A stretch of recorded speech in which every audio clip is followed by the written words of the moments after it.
Hello and welcome to this, our first Reform UK policy show. And I'm Richard Tice, leader of Reform UK. And I'm David Bull, I'm deputy leader. And we're extremely excited to roll out this new innovative programme which will help formulate policy going forward as we prepare to fight the next general election. So the plan is every 2 weeks we're going to be tackling one of the burning issues, one of the burning policy issues. And to help us, we'll be enlisting the support of our many thousands of supporters. We'll also have a special guest who's an expert in the particular field and be joined by members of the supporter base who have a specialist interest in that particular policy area that we're discussing. Yeah, so the week before the programme airs, we'll be sending out a survey to the whole party support base, asking pertinent questions on the subject, which will then help to guide our discussion in the show. More of that a little later on. So, crime policing, law and order is one of the biggest concerns for everybody across the UK. And there's no doubt it'll be really important in the next general election campaign. Now, this government always says it's tough on crime and tough on the causes of crime. But is that really true? Does that really play out in real life?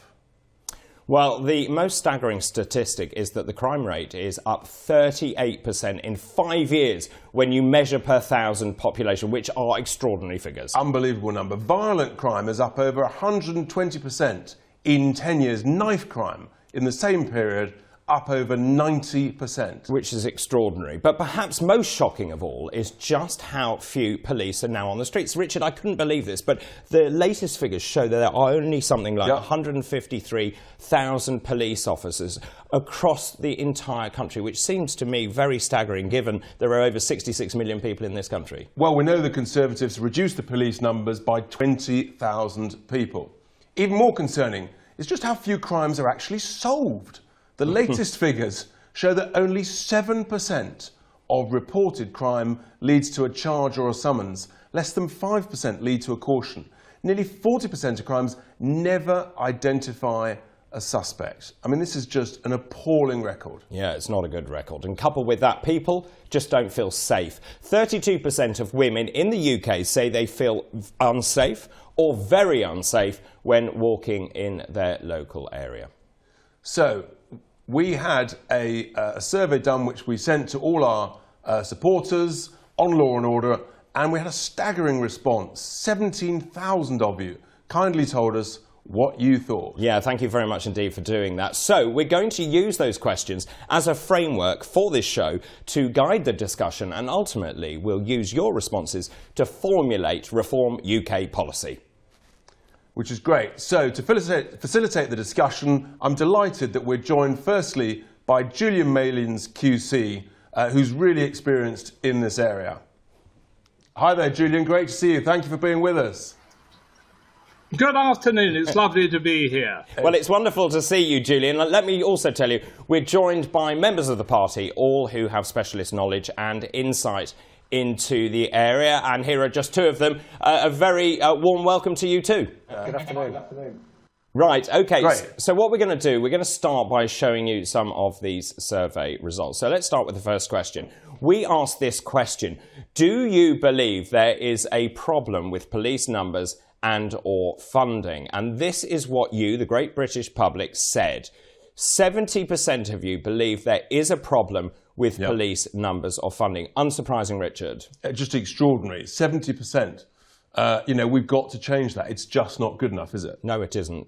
So then we move on to our next question, which we asked people. And here it is. If a crime was committed against you, how confident would you be that the police would investigate it? And let's see what the response to that was.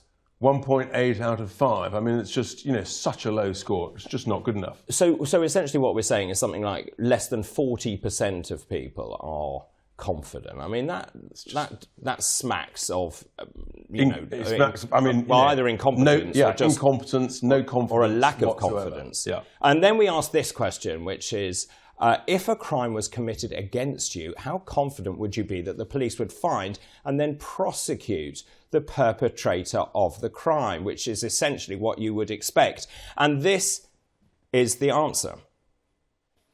Even less, 1.5 out of 5. So almost no confidence at all. I mean, for me, these are extraordinary figures. It shows that actually there isn't a confidence in the police, that people don't believe that the perpetrators will be found and they won't be brought to justice. But shall we see what our QC friend says? Let's see what Julian says. Julian, hi there. What do you make of those comments, those survey responses? Well, I've no doubt that they accurately reflect how the broad range of people feel in this country. Criminals make a logical assessment of benefit, risk, and outcome. And at the moment, the benefit has not altered over time. The risk has diminished, and the outcome is very far from certain. With the result, inevitably, crime goes up. Yeah. And so, I mean, what would be your sort of key recommendation, suggestion in order to deal with that, to deal with this issue? Well, of course, crime is a whole society and a vast political problem. But let me focus on a particular issue. Before lockdown, there was a vast backlog of jury trials. Now, it is several years, by which time, when you get to court, witnesses don't turn up, evidence is forgotten, and the poor victim has lost the will to live. And the consequence of that is that the outcome element of the criminal's calculation has moved very favourably towards the criminal. Now, the solution to that is this. We have to appoint a very large number, perhaps as many as 100, what were in my youth called stipendiary magistrates. They're now called district judge crime. Right. A change in name designed merely to make them sound grander and pay less. And their role would be to what? The next thing is, these district judge crime, stipendiary magistrates, must be given much greater powers. Right. 5 year, the moment it's 6 months. Right. 5 year imprisonment. And very many cases which go to jury trial in the Crown Court are absolutely trivial from the point of view of the Crown Court. Right. And shouldn't go there. Right. Now, if there was a very fast track for such crimes as burglary and simple possession of Class A drugs, and a lot of other crimes, the turnover between arrest, charge, prosecution, and conviction would be vastly higher. Yeah, Julian, I think you're absolutely right. I mean, it seems to me that the length of time is actually not the deterrent at all, is it? And we need to come up with some very quick solutions, don't we? Julian, that's a brilliant first recommendation. I'm really grateful to you for that. Thank you. And we're going to be joined now by a retired police sergeant, Neil McCabe. Neil, you worked in the force for over 30 years, I think. Is that correct? What are your thoughts, having seen those statistics, heard what Julian Malin's QC has said? Great to have you with us. Thank you. Well, I'm pretty appalled by them, but I'm also not surprised. I do have a lot of friends still in the police force. And it's a demoralised organisation. That's due to funding, lack of numbers, the poor outcomes, And just generally, the amount of pressure are on officers to deal with society's problems other than crime. Yeah. I was just going to say, I have many friends who are police officers as well, and just the morale, I think, is at rock bottom.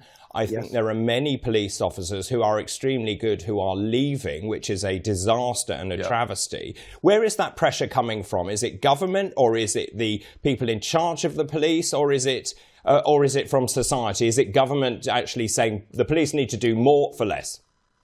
Well, there's a number of issues here, David, and I'll allude to one of them here. So the police force have to deal with a lot of mental health issues. Yeah. And you'll have the senior leadership in the police force always talking about partnership working. And what you find is the police force end up doing their work, but the partners never do the police force's work. Yeah. And so they end up almost being like social workers. Is that part of the concern? Precisely. Yeah. And I was talking to an ex-colleague a few weeks ago, and they were dealing with a mental health patient, and they were dealing with a person for 5 and 6 hours. Yeah. Whereby the people who were trained to deal with them were not available. Yeah, and the thing is, Neil, what I saw when I went on a shift with some officers was actually, the technology often that officers are using in cars and things is not good enough, and too often they said exactly that. They're acting like a social worker, whereas I think most of us, the general public, we want police officers on the street, with a visible presence, preventing crime. And that will increase the likelihood, when there is crime, of catching criminals. Can I just jump in with an anecdote as well? As an A&E doctor, I was always amazed just how many police officers were accompanying people into A&E, then held there for many, many hours, obviously because there is a waiting list to be seen in A&E. We're a terrible waste of police resources, isn't it? Yeah, absolutely right, David. I mean, in the custody suites, the main custody suites, now, they will have a nurse. Now, they don't work for the police direct. They'll work for a private company.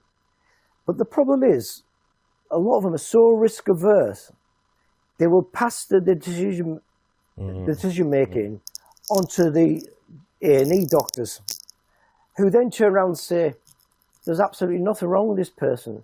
They can go back into custody. And it's a game. Nobody wants to make a decision. Yeah. It's left to the police pick up the pieces. Well, you're right, and there's a tussle, isn't there? Because the A&E doctors don't want to admit anyone because there aren't any beds, because we have no capacity. So we throw it back to the police, and the police don't know what to do with these people either. And it's a vicious circle. But that comes down to the leadership of the police, to empower officers to make decisions and then be supported by leaders. So can I just ask you, you've got a question for us, haven't you? Can I just answer that point that Richard just was there? Richard, the senior management in the police force are completely risk averse. They will not get on with day-to-day policing. Preventing and detecting crime doesn't enter their thoughts anymore.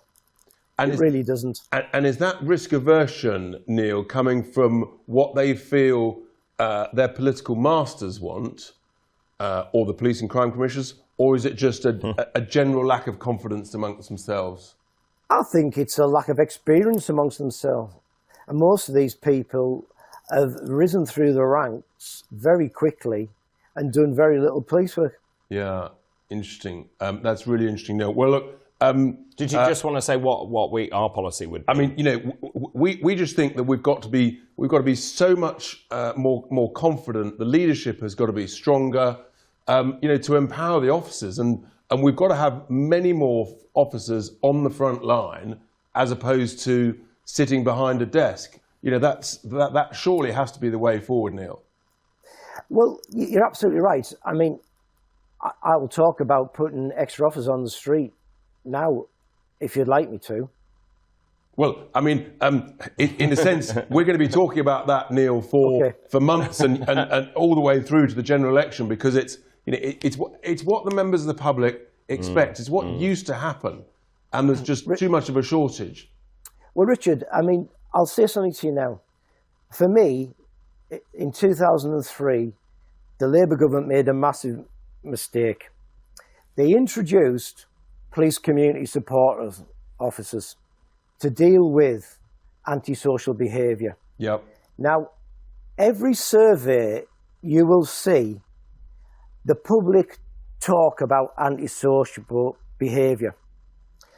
And what we need to do, in my opinion, is let's get rid of antisocial behaviour and let's call it what it is. It's criminal behaviour. Yeah.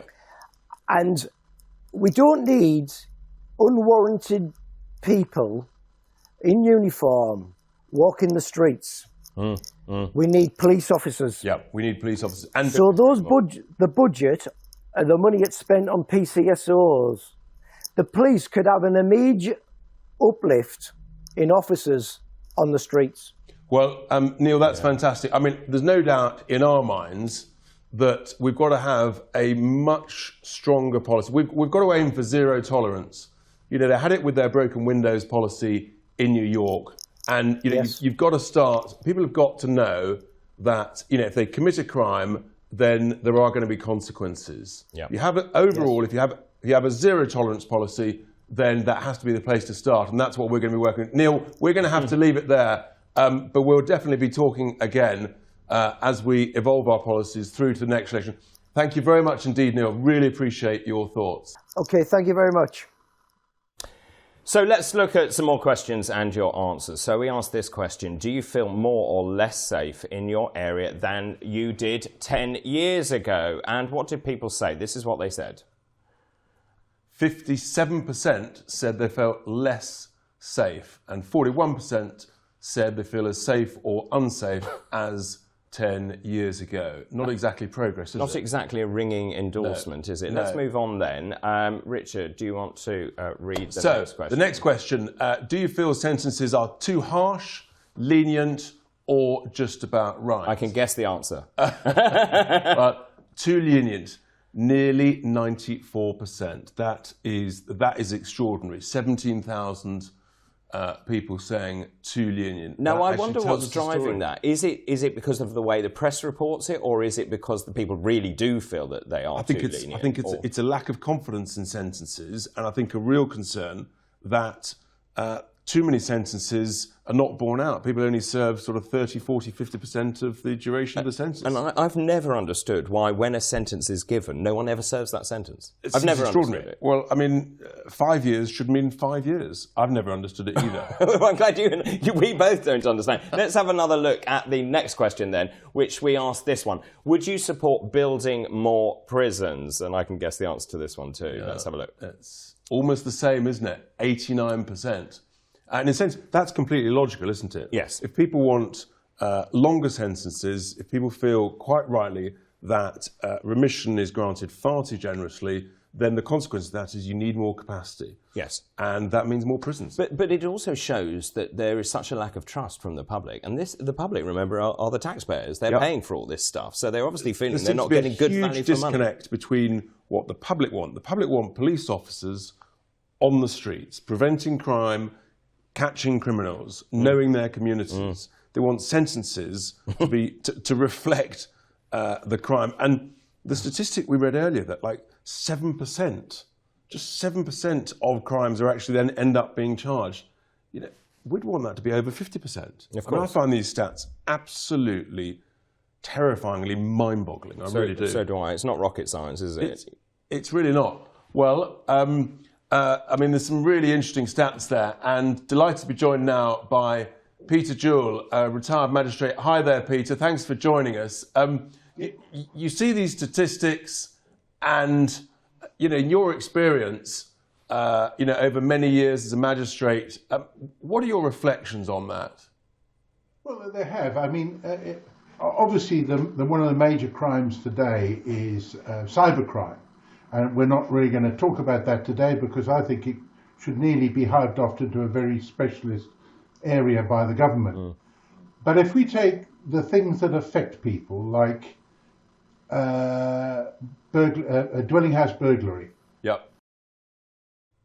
it has a huge effect on people, how they feel. They feel dirty after they've been broken into, and you're very lucky if you get a crime number, let alone get it really investigated. I know it's not easy, but the police just don't have the boots on the street to be able to go and investigate these things. And I think it's a huge problem. I mean, but also dwelling house burglary used to be, from the magistrate's point of view, send it straight to Crown Court. Now, listening to Julian earlier, I do agree with his comments that if you'd increase the number of district judges, but also invoking the Criminal Justice Act, which would have allowed the magistracy to increase their sentencing power to 18 months. This would, of course, taken a lot of work out of the Crown Court that doesn't need to be there. But as far as the sentencing of dwelling house burglary, the Sentencing Council have done a couple of things of grading an offence, and it is an improvement to help consistency of sentencing. And it still says for dwelling house burglary, the top is highest. It's triable either way, is up to 14 years. Now, it used to be that it was 1 to 3 years, and that was it at the lowest end. Now, if you look at the categories they put in, the category 3, which is the lowest end, is now the starting point is a low-level community order. Category 2 starts at high-level community order. Whilst I know that the whole point of sentences is not only punishment but it's rehabilitation, if you look how people come in and out of the courts and how many pre-sentence convictions they've had, they're not really taking any notice of it. You see them in a few times now that I've been at the other end of the fence, where the offenders wait on the landing, and as if they're not even bothered by it. This issue of reoffending and people having no respect just seems to get worse and worse, Peter. Of course it does, but that's why the point that Neil made, there is just not enough police on the streets, and some of the people that are on the streets that call for some of the crimes, they have no respect for the police. Yeah. That's right. They know the police are basically frightened to touch them.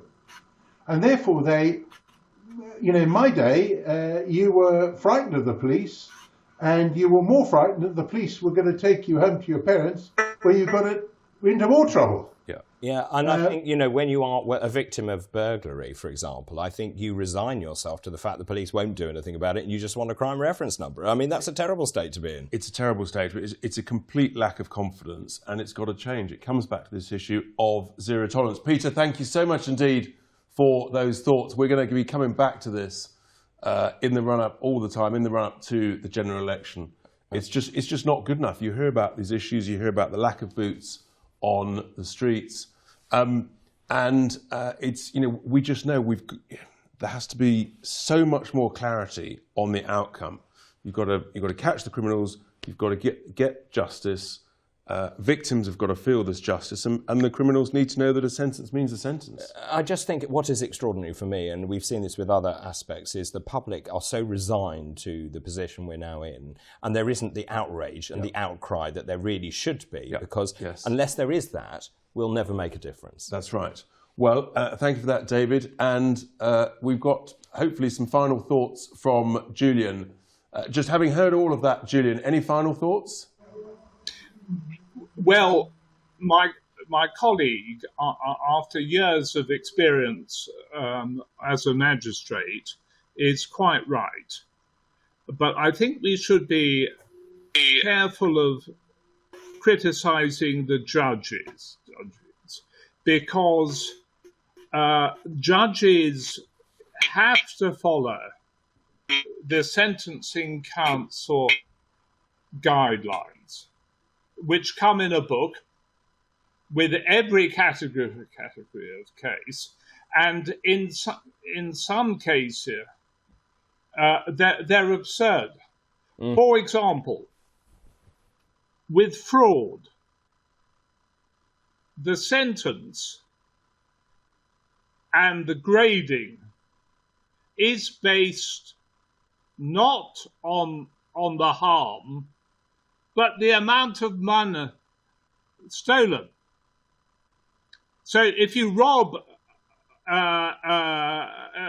defraud a student of his deposit of £600 on his flat, you can expect some kind of community service. But if you take 60,000 from NatWest, you're straight inside. It's not right. Yeah. So, right? Okay. So we need to reform the Sentencing Council. Yep. Okay, Julian, that's fantastic. Another great recommendation. I think the message is loud and clear. We need reform. We need reform. That's the clear point. Yeah. Thank you very much, Julian, for those thoughts. Thank you for joining us. It's been a really good working session looking at the policies and some of the recommendations, straightforward recommendations. Thank you for that, Julian. Really appreciate it. How we're going to deal with law and order.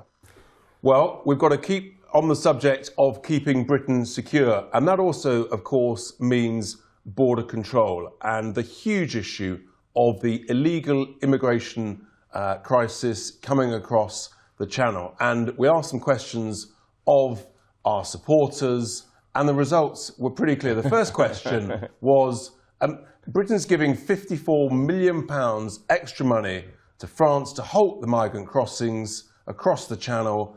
And the question is, do you think the taxpayer is getting good value for money? Well, I'll hazard a guess. Let's have a no surprises. That nearly 99%. But you see, Richard, I'm not surprised by that at all. All we hear, particularly from Priti Patel, the Home Secretary, is how much she's doing and how Border Force is out there and they're going to stop it. And yet every day it gets worse. Well, the reality is, it seems that the more money we send to France, the more illegal migrants come over the water. Well, because then we're going to pay them more money, you see, that's why. It's almost like they're directly related. It's just, it's hopeless. What are you saying?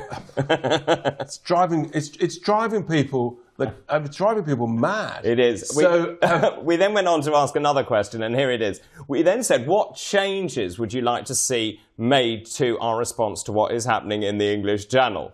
And this is what you said.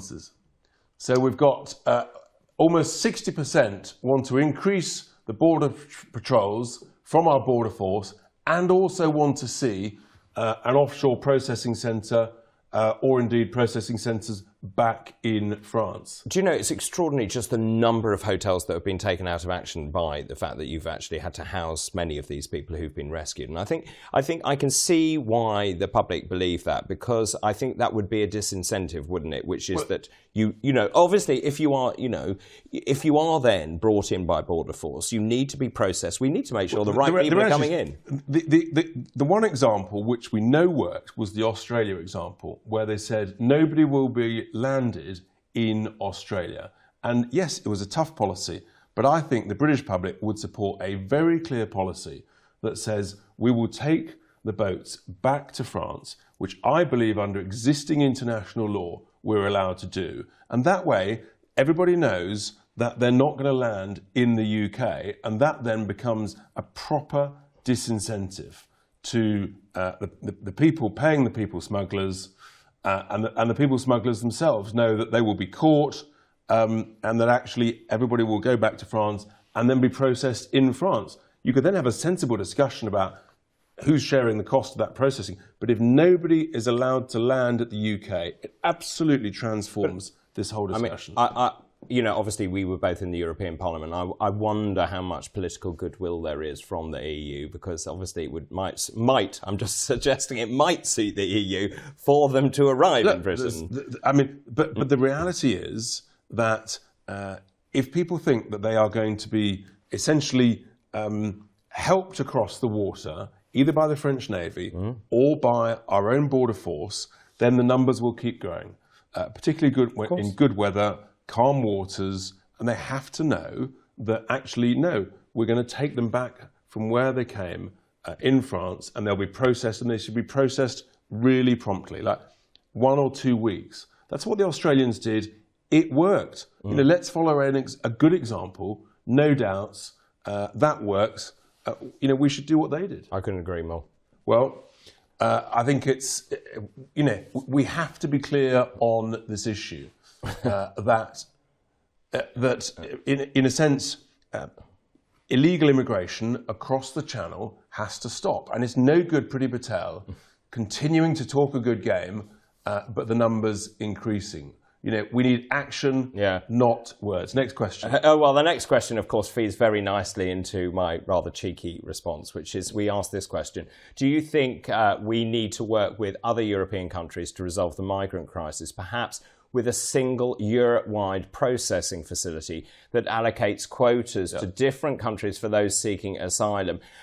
I'd love to say yes. I just know possibly that it might not work. In reality, people feel there won't be enough cooperation. 50% say it'll be a waste of time. I guess that's no surprise. Well, I think what's really interesting, we saw this in COVID actually, that despite the fact that you've got this veneer of the EU working together as a bloc, it didn't, did it? The countries broke down and looking after their respective rights, and I understand that, and I think you'll see the same here. Yeah, it's got to stop. Well, we know there's so much more to be discussed. And this government has got to change things with the huge numbers coming across the Channel.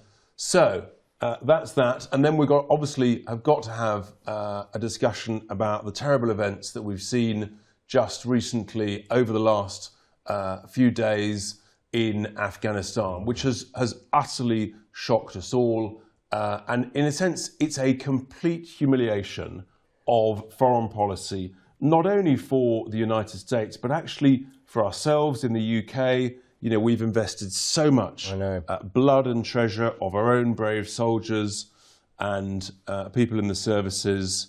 You know, it's been a catastrophe, and one that actually was really quite predictable. And I actually thought, you know, obviously the US led this with Biden and his speech, which I thought wasn't the most appalling speech by a sitting president, by the way. And essentially, I felt this was entirely politically motivated. And then did you see how he blamed the Afghan army when actually I felt that was very disingenuous? And then you have to say we were there 20 years and actually we didn't have that many forces left. We had 450. Well, we had the debate in the House of Parliament and there were some very strong speeches. And there's no doubt it was a shameful episode, and it is, without question, the worst foreign policy crisis, some have said, since Suez. The implications of it are absolutely huge. You know, short term, this was fairly predictable. The idea that we took out our troops in July when Boris announced it, even before having organised the safety and security of our own nationals, of the thousands of interpreters and teachers, people who had worked with our forces and their families. Donald Trump signed this agreement with the Taliban in February 2020. There was months to get this organised. So, you know, I just think it's a shameful incompetence. It is. By all the forces. We clearly weren't able, Ben Wallace, the Defence Secretary, said that he wanted to organise a coalition of non-US NATO groups, failed to achieve that. We've all been utterly humiliated, and the strategic implications, given Afghanistan's proximity to Russia, to China, to Iran, are absolutely huge. And I think also just on a humanitarian level, I was thinking about this yesterday, you know, if you are one of those 450 British service personnel who was killed there and you're a member of their family, you must be feeling pretty angry about the whole thing. You know, you start to think, what was it for? What did we do? And actually the answer is we did do a lot in that time, didn't we? We provided security. We actually, you and I spoke about this yesterday, you know, education of women and hope. Hope? No, I mean, we know, friends of mine who served there and who were there in recent years said that actually, you know, let's remember, the vast majority of Afghans do not want to be ruled by the Taliban. And women have been able to be educated, to be able to go around their daily lives.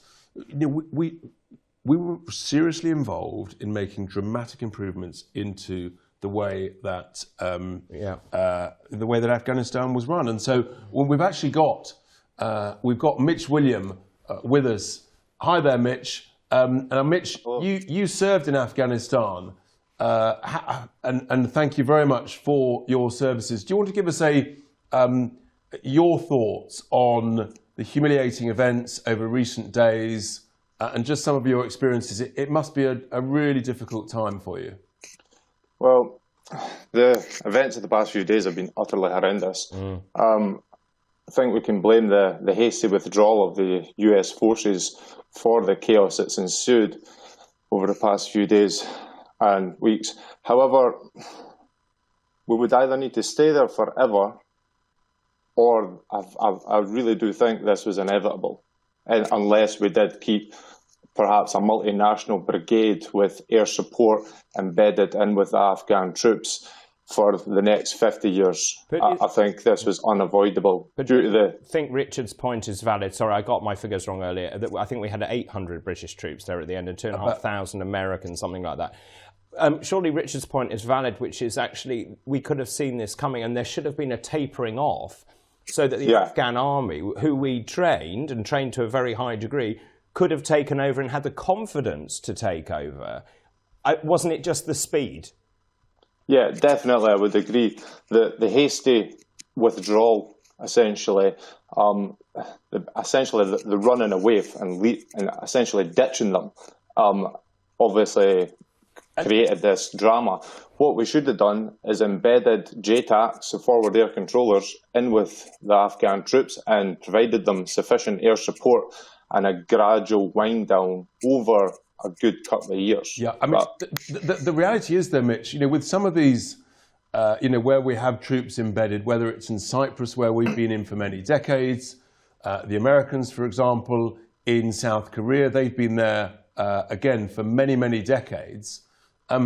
In Afghanistan, what's interesting is that it was a relatively modest amount of NATO troops that were actually helping give confidence to the Afghan security forces. Of course, it wasn't perfect. And of course, there have been some horrendous incidents.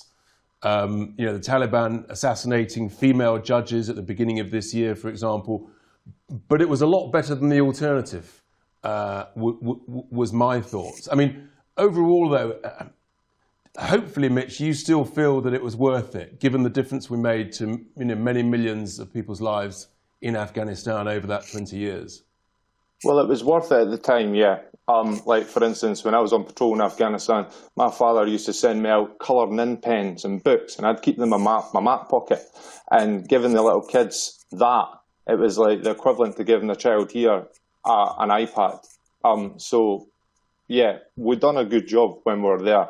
Unfortunately, now it's just fallen to pieces. Well, I think our service personnel have been let down very badly by the government, and I don't think that's in doubt, is it? And Tom Tuganow's speech, I thought, yesterday was so moving about going to the funerals of it really was. It was an extraordinary speech. And Mitch, do you feel you've got enough support talking to fellow veterans and things, particularly at this challenging time? Is that support available, or does it need to be more? Well, I've never really sought any official support, so to speak, but through Facebook groups, etc., there's quite an extensive veteran network where everybody essentially looks after each other. Right. But one thing I would like to say, the armed forces have been neglected since 2010. I joined in 2008, and since 2010, it's just been cut back after cut back after cut back. If we had the manpower and proper funding, we maybe could have stayed without America and without a coalition. But to do that, we'd need to double our defence budget. But I think that's a really important point, Mitch. Actually, through this humiliation, and actually it was Theresa May that made a very powerful intervention in the House of Commons yesterday. And, I think in a sense, we have to look at ourselves and to say, what role do we want to play in the world? And what's the confidence between other NATO partners, excluding the US? Otherwise, we're all essentially the US's poodle. And to do that, as you say, Mitch, it would require significant more investment. But this isn't going to go away. And there's massive, massive geopolitical implications, concerns about whether or not, for example, the Taliban will use this to say they've defeated America and that therefore, God has blessed the Taliban and that they should therefore, in a sense, expand their success and try and attract more support in that region, which would clearly be very, very difficult and very dangerous for all of us. Well, time will tell. The Taliban at this point in time are playing a good PR game by explaining to us that women are still going to have rights under Sharia, etc. They haven't yet attacked our troops in the Kabul airport, so they seem to be playing the game to an extent. Let's hope they don't. I was just going to say, just in terms of this, we talk a great deal about global Britain. I think it's very clear that actually the US is doing what the US wants, and I don't think that special relationship that is there. And I, for a long time, I've said we need to look after service personnel far more. You give your lives for this country, and I think it's a travesty that we don't look after service personnel when they leave, and that's got to stop. Well, certainly. Certainly, that's very much on our minds. Mitch, a huge thank you again for your service, for the service of all the armed forces personnel. Our best wishes to you and friends of yours, at this difficult time. I think it's worth just saying, what does this say about global Britain? And Theresa May is not someone that I normally naturally have an affinity to, but I thought, her speech in the House of Commons yesterday was right, which is that if we are serious and a serious world player and global Britain, and I do believe we are, and we are strategically important, we need to fund it, we need to stick behind it, and we actually need to honour our service personnel. It requires confidence, it requires investment, and it requires competent leadership. And sadly, at the moment, that is totally lacking.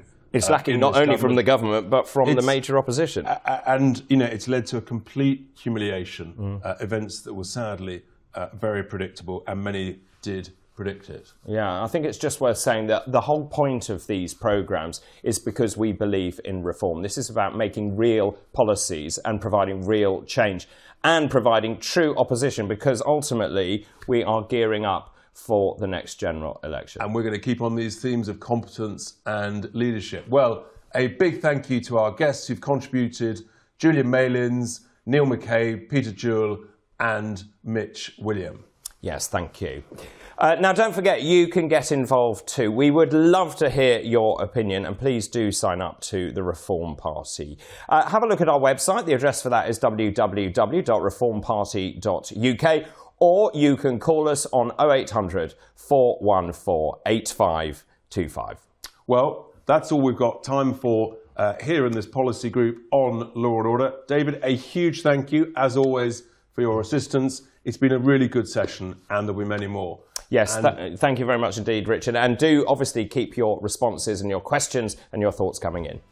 And join us as we tackle the next big issues with our next policy groups, so that we've got your thoughts, your views. It's really, really important as we try and change politics for good. Goodbye. Bye-bye.